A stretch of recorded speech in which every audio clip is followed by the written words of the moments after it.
Yo les amis, comment va? J'espère que vous avez la forme aujourd'hui.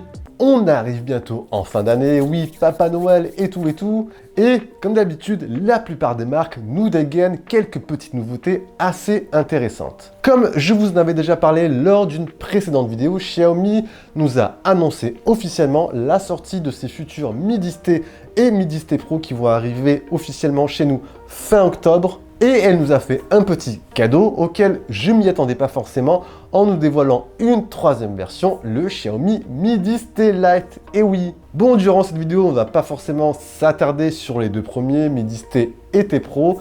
Pas mal de youtubeurs l'ont déjà fait et je vous avais également parlé de tout ça dans une vidéo récemment. Mais on va donc se focaliser sur cette troisième version qui pour moi a tout d'un futur succès sur le plan rapport qualité-prix-performance. Bon, si tu atterris par hasard ici, on sait jamais, hein, je me présente vite fait, moi c'est Jojo et ici on parle principalement high-tech, application smartphone. Donc si tu aimes ce genre de contenu, tu sais ce qu'il te reste à faire, abonne-toi et pense à activer la petite cloche.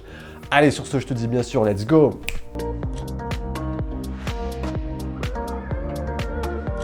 Avec tous ces smartphones sur le catalogue de Xiaomi, il y a de quoi se perdre en cette fin d'année, surtout si on ne s'y connaît pas forcément.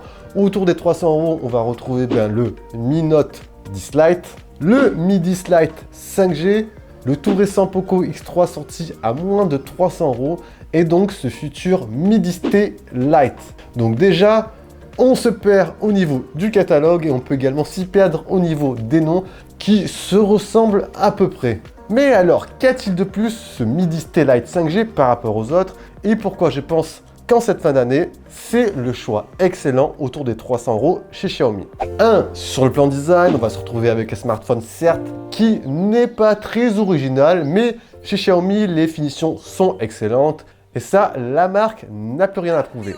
Vert Corning Gorilla Glass 5 à l'avant et à l'arrière. Module quadruple capteur photo à l'arrière intégré dans un module rond, comme on peut le voir sur le Poco X3 notamment, ça y ressemble assez bien. Bref, un smartphone visuellement simple, mais je dirais efficace.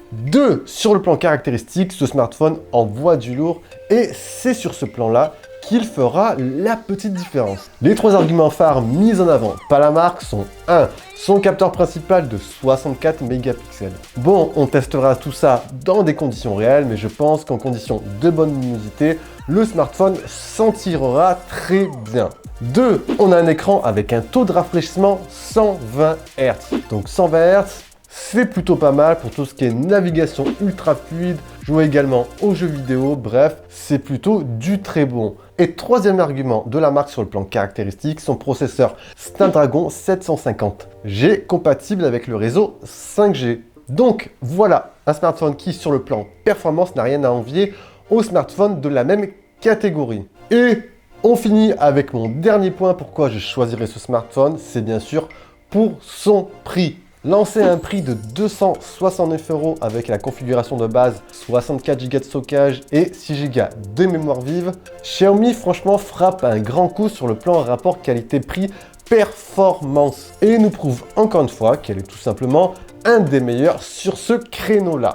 Voilà, je ne vais pas forcément m'étendre sur toutes les caractéristiques du smartphone, les amis.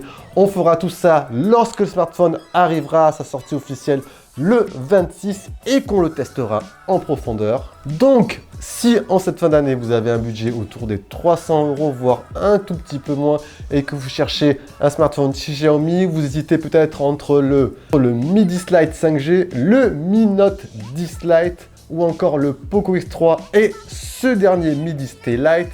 Personnellement, je partirai sur ce dernier. Il est vrai qu'il lui manque ce petit truc, voilà, l'écran de type AMOLED. Mais franchement, lorsqu'on regarde le prix auquel il est vendu et en parallèle les caractéristiques qu'il propose, franchement, c'est le meilleur des smartphones à ce prix-là. Et vous alors, vous en pensez quoi de ce Mi 10 Lite? J'aimerais bien avoir votre avis.